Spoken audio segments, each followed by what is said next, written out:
It smells so good. So good. I wish I could like transfer the smell so you could smell it too. It's so good. Take a look at a pre-COVID visit to Brown University, which is a highly selective co-ed Ivy League university with a 7% acceptance rate. There are 6,580 undergraduates and over 2,000 graduate students. It costs $71,000 per year, including tuition fees and room and board. But big but, they meet 100% of your demonstrated need, meaning that however much you can't afford to go to college, they will cover. And through the Brown Promise Initiative, they have eliminated loans from all undergraduate financial aid awards. No loans. And I did this with a Brown student. Tynesha's here. Tynesha's here. Tynesha. She graduated from Brown. Tell them a little bit about yourself. I'm Tynesha. I went to Brown for 4 years for undergrad, and I went on to get my master's for 1 year, and I'm going to be graduating with a public policy master's degree in May from Brooklyn, New York. Keep watching. And me? Oh, I'm just Jordana. I'm a college counselor helping you take your next step to getting into and getting through college. So in no particular order, you're gonna be there 24/7, including weekends. So you wanna find out what the big activities are on campus. Are sports a big thing on campus? Hey, I'm here with Bruno at Brown. Yes. Woo! Go Bruno! You do the little pose that you did earlier? This one? Little, yeah. This little thing that he was doing. It's the official pose. Everybody has to do it. You have to do it. It's the official pose. Or is Greek life a big thing? Are you into that? If not, are you okay if everyone else is? I mean, some schools don't care about either, but you want to know. What's their thing? Brown is always something you can do. There's always something you'll find fun for you, whether that's like being at a party or having a board game night in one of the dorms. So there's like a huge, I think, social life on campus if that's what you want. Like I said, there's always either a Brown sponsored or like club sponsored party. So all of the different organizations and groups on campus like may have fundraising parties, or they may have fundraising activities or events. Just yesterday, the Main Green had like a huge bouncy house here. And then there was some other like activities for you to do and play with on the other quad. So I think that they are always trying to make it like a fun and like happy environment for you to be in, and not be too stressed about the work you have to get done. But I had an amazing time as an undergrad at Brown, and I just had friends who we always wanted to hang out and always wanted to be together and get distracted, of course. But yeah. Do you want a big campus or a small campus? Now, what's funny about this is those terms are gonna take on a whole nother meaning when you're actually there on campus to see what's on campus. Like, you decide what feels like a big campus to you or a small campus to you. Because the numbers say that Brown is a medium-sized campus, but it's all relative to the students. Brown's campus is really small, so you can walk mostly anywhere. It's probably going to be like a 7 to 8 minute walk from like one side of campus to the next side of campus. It's really walkable. And they have 2 all-you-can-eat dining halls, 4 campus restaurants, and 2 convenience marts, including the Blue Room. So this is the Blue Room where I'm told you get fabulous muffins here. And sandwiches too. It smells so good. So good. I wish I could like transfer the smell so you could smell it too. It's so good.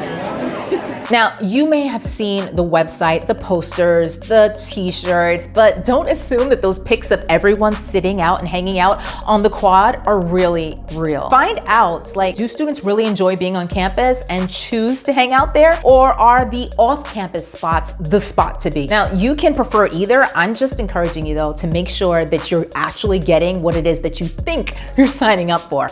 Fact check. For example, at Brown, quad life is squad life. I'm so corny.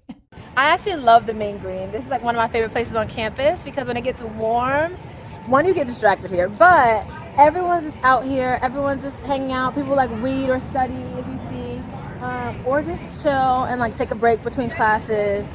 And it's just fun. You're always gonna see somebody you know. You're always gonna have someone to talk to, or just like be here by yourself. It's just super pretty in the springtime. It's just the prettiest.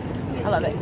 And that's just one example of fact checking. Another thing that people say about Brown is they are reported to have the happiest students. Another thing, they also have an open curriculum where students actually get to design their own core curriculum. I fact checked those too, but getting back to campus life, think about it. Do you plan to stay on campus a lot, or do you plan to go off campus? Make sure that when you visit a college or you're researching a college that you check out what's around the campus. So there's something called the Brown bubble, and that means that people usually stay on campus and stay in the bubble, whether that be physically or figuratively.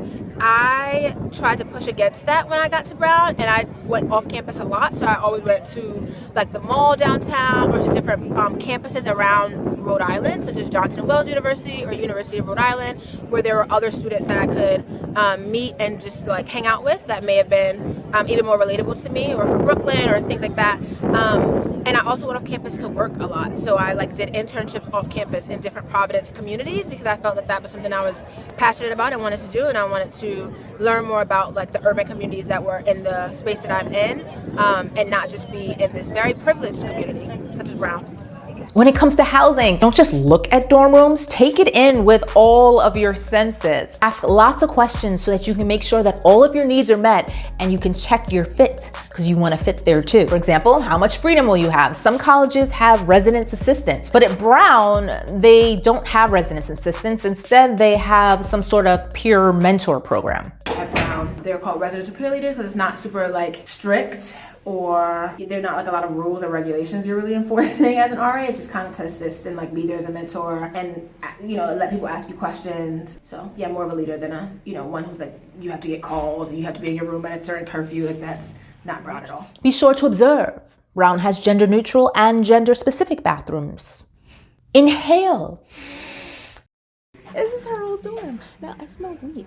Oh, right? Yep. Okay. So, yeah, Brown's campus is pretty open and pretty liberal and a safe haven for those who want to indulge, I guess. And so, Good to know. Good to know. But residential peer leaders are here to like, so that doesn't become a problem or become a problem to others. And so if other people are like affected by it and like feel away, quite honestly, then that's where the RPL steps in. Or if it's affecting, but if it's just like a smell, like people generally don't say anything. Unless it's affecting like your health or like other people's. health. Yeah. Find out how roommates are assigned and if housing is guaranteed for all 4 years. Freshman year, you fill out like a survey or questionnaire about how you sleep or like what time you usually wake up or when you usually study the best. And those may not be questions that you like, you know for sure before you get to college, but you fill out to the best of your ability, maybe put a fun fact, and they try to pair you with someone that they think is a best fit for you. Like obviously that doesn't always work out, but I had a great freshman year roommate, and we're very different.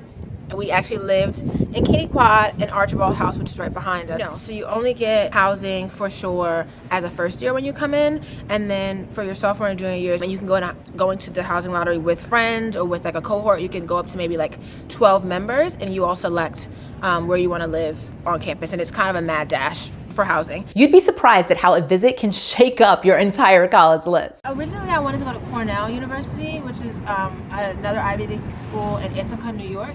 And I wanted to go there for a really long time. I don't know why, it just always was my top choice. And I ended up getting accepted, and I went to their accepted student day, and it was completely different. On the contrary, it was like really cold. The people were kind of cold. I didn't see a lot of people who looked like me, and I didn't think that was would have been a good fit for me. And you had to commute kind of around the campus. It was super big. So that just wasn't a good fit for me and for what I wanted and what I envisioned. Right. For her. Yeah. What I envisioned for my college career. So I didn't end up going to that school. And there was another school that's super close to here called Tufts University that has a very similar feel with kind of freer curriculum and liberal kind of ideals and people being kind of social activist-y. And that was kind of neck and neck, but ultimately I chose Brown because I just felt it in my gut that it was where I should have gone. Yeah. If you want to see if Brown is the right fit for you, good news for you. With more than 6,000 summer, visiting, and online students, Brown offers lots of opportunities for students in grades 7 to 12. I'll put a link for their pre-college programs, including college credit courses, sports camps, STEM programs, and study abroad opportunities for you to check out down below. And as much as we've been talking about getting what it is that you want out of a college, realistically, colleges have certain SAT scores and ACT scores and GPAs that they're accustomed to seeing in accepted students. So you know, of course I asked. So the question we all want to know, because when we think about Ivy League schools, let's be honest, we think, okay, you have to be a genius or you have to be like a perfect student to get in. So tell us how perfect you are. Go ahead. What was No, I think about the thing is having a complete package and like a complete story, I guess, that you can tell. And it's not, I think it is about the grades. You have to have some sort of GPA and SAT score like standard. What were yours? So GPA in high school, I can't remember exactly, but between like 95 and 100. And my SAT scores were actually like below the average, and I want to say they were like a 1920 or 1930. But I think the average score for Brown, or the minimum score for Brown, not the average, the minimum score for Brown is a 2100. So I was pretty far away from that, and I still got it. But like I was saying, I think it's just about the complete package, your personal statement, showcasing that you are doing things that you're passionate about, whether it's community service or whether it's art or whatever you're passionate about, whatever you want to come and bring to the school, and not necessarily whatever you can contribute to the school, I think is what they also want to see. So yeah, good grades are necessary, but also what you add to that and the effort you make after that. And she couldn't have been more right about the package or your theme, what you're bringing to the college. Every school has a mission or a culture, and your understanding of that can make a big difference in whether you get in or not, because you're not the only one looking for the right fit. The colleges are also looking for the right students to fit into their culture and to advance the mission of the school. For example, at Brown, It's just the nature of the students that are applying to Brown and the students that are accepted into Brown. So I think students already come into Brown with a passion about a social issue. Many students do. I wouldn't say all students, but a lot of the students that I come into contact with have come into Brown with acknowledging an issue that they want to change in the world that's affecting them or affecting their family members or affecting a community.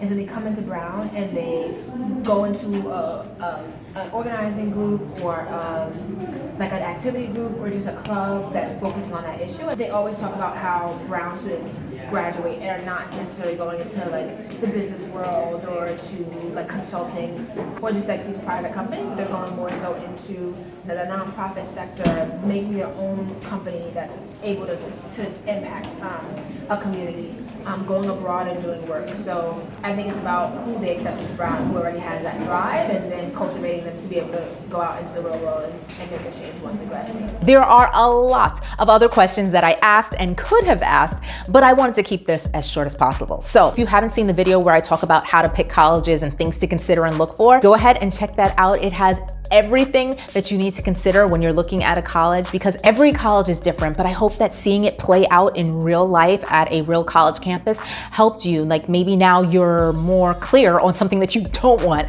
or maybe it confirms some things that you want to make sure you definitely have. And remember, you don't have to have it all together today. Life is a journey. This process is a journey. You're watching Journey with Jordana, so let's take it step by step. Thanks so much for watching. I will see you soon.